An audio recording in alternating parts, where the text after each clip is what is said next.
So even when she was resigning for breaking the ministerial code, she arguably broke the ministerial code again by lying about why she was resigning for breaking the ministerial code. Johnson lost 2 advisors on the ministerial code. I always get a little bit confused about what exactly. Let's just say ethics advisor, all right? We'll say ethics advisor. Everybody needs an ethics advisor. Ethics advisors are great. So Johnson lost 2, didn't he? He lost Alex Allen because Allen was commissioned to investigate allegations of bullying that had been made against Priti Patel. Allegations that turned out to be completely founded and true, and in normal circumstances that would have involved Priti Patel being removed from the Home Office, but in Boris Johnson's Brexit Britannia it meant not only that she stayed in post but that he sent a WhatsApp message out to all of the gang saying let's form a square around the Pritster. So that's why he resigned. What's the point of having an ethics advisor if I advise you that a minister has behaved unethically and you tear it up and chuck it in the bin? Then he got another one in. There was a bit. I think there was an interregnum, was there? There was a little gap. Then he got another one in called Geit, G-E-I-D-T, Christopher Geit. He hung around for quite a long time, considering what he had to put up with.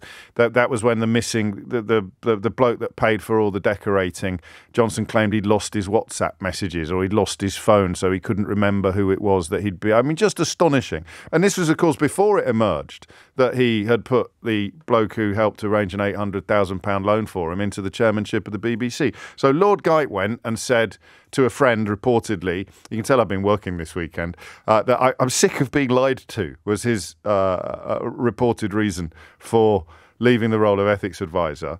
Don't think that he got replaced because Johnson was hitting the road not long afterwards, the culmination of various events, peaking with, of course, the revelation that he'd known that bloke was handsy, that he'd known that bloke was routinely accused of inappropriate behaviour towards colleagues, but made him a senior member of the Whip's office anyway. That was actually what did for him.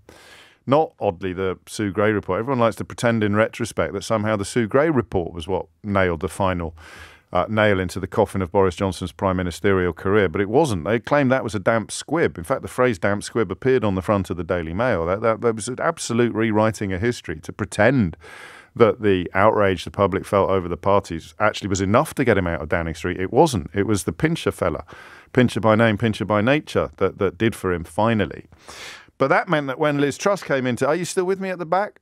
That meant that when Liz Truss came into Downing Street, she didn't have an ethics advisor and she gave very little indication of wanting one. She sort of carried on regardless. Sunak... Oh, no, missed a bit. That meant that she didn't need to ask anybody's advice when Suella Braverman broke the ministerial code. And then I think she lied about it.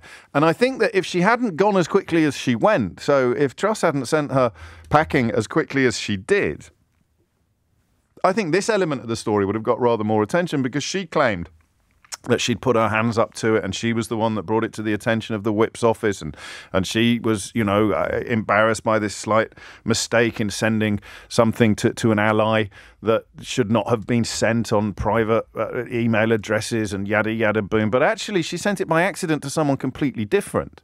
And it was that mistake that led to the Whips finding out, it seems, if you dig into it. So even when she was resigning for breaking the ministerial code, she arguably broke the ministerial code again by lying about why she was resigning for breaking the ministerial code.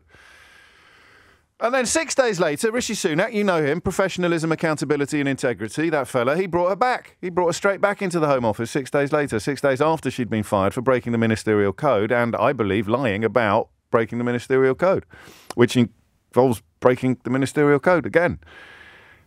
But he brought her back, and it appears that she has broken the ministerial code again. Now, I've never had a speeding ticket, but I've seen one. I've seen the letter that comes through. It tells you exactly what your options are. It does not say anywhere, oh, and by the way, if you've got an enormous sense of entitlement and you think you're better than ordinary people, you can make some calls, pull some strings, get the civil service involved, sort yourself out with a nice little one-on-one so nobody else need know. Even James Blunt, the world-renowned pop star, did his speed awareness course online and got caught, if you like, by his fellow Is punishees a word? Punishees? Anyway, his fellow speeders. There you go. So that's what's happened here. And then the defence that her, quotes, allies, end quotes, I don't think they could. If they'd said friends, I don't think anyone would have believed it, would they? The friends of Suella Braverman let it be known late yesterday that all she did was ask if it was a thing. But even that is a breach, I would argue, of the ministerial code, because civil servants are there, paid by you and me, to help government ministers negotiate, navigate, enact legislation. They are not there to help them avoid speeding tickets or even deal with speeding tickets or even anything to do with speeding. It's not their job. It's outrageous.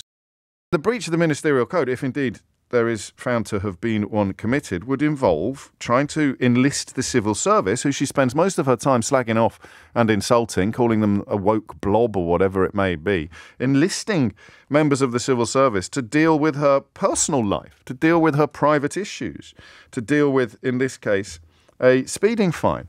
Which brings us to the Daily Mirror, who tried to report 6 weeks ago that this speeding fine had been doled out, but her team then denied on 4 separate occasions. There's a transcript in the Mirror today, and that again is problematic because your special advisor, again being a civil servant, lying to the media, unless the Home Secretary had lied to the civil servant and the civil servant was merely repeating the lies. But this is it. So here it goes. So it's completely untrue. She's not been done for speeding. It's completely wrong. Or it's just about the bit about the speed awareness course that's wrong. To which Braverman's aide replied, so what are you asking? Sorry, has she not been done for speeding? And the aide replies, when has she been done for speeding? There's nothing like that. Pardon, when has she been done for speeding? It's nothing like that. So there's nothing like that. When has she been done for speeding? I don't know the exact date. Oh, mate, this is just nonsense, honestly. So you're saying there's absolutely nothing here at all. Where has this actually come from? I don't understand. You know I can't. And the aide says, no, I don't mean that. I don't mean specifics, but it sounds pretty scurrilous that somebody has just made up. So 6 weeks ago, they're telling journalists that it was made up, that there was no speeding ticket. And yesterday it emerges in that bastion of left-wing journalism, the Mail on Sunday or the Sunday Times. I couldn't quite work out which one dropped it first. It emerges that not only was there a speeding ticket, but she tried to enlist the civil service to, what's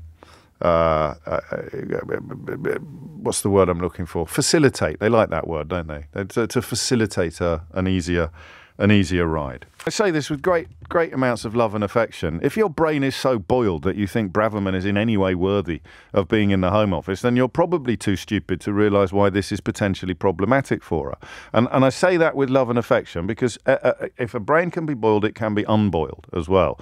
But if you're so high on the racist rhetoric that she peddles regarding refugees that you have lost the ability to focus clearly, then you're unlikely to recognise the wrong-headedness of her conduct in this case. And that doesn't make for an interesting phone-in. You're going to ring in and tell me that she could shoot someone on Fifth Avenue and not lose a single vote because you're the base. You're the refugee-hating gammon and pineapple party fan who doesn't think she can do anything wrong. And she has dedicated her entire political career to wooing you, one has to presume successfully. Why does Rishi Sunak keep her around? I understand why he put her in post. I think that he had to. I think she delivered the red meat vote, the ERG vote, the boiled brain Brexit bozo vote. That's what she did on the Sunday before he kind of nailed it down. But why does he keep her around now? I mean, the stuff with the boats is disgusting. That NatC conference last week where you had people trivialising the Holocaust and talking about how families should just be one man and one woman and we should all have more children so that we don't have to have so many foreigners living here. That means she turned up there. Lots of Tories just as disgusted as non-Tories by those associations and by what that said. So I saw it reported in one right-wing newspaper as a bid for the leadership before the next election has even been lost. So question number one, civil service experience. What do you make of what she's done? Enlisting civil servants and an aide for advice on a private speed awareness course when she was Attorney General in 2022, not Home Secretary. Sorry, I should have made that clear. Attorney General. But the second question is, why does Rishi Sunak keep Suella Braverman around? Okay? Hit the numbers now, you will get through. 0345 6060 973. So, broad question, what do you make of the speeding story, especially if you've got civil service experience? Bigger question, why does Rishi Sunak keep Suella Braverman around when she is so obviously toxic?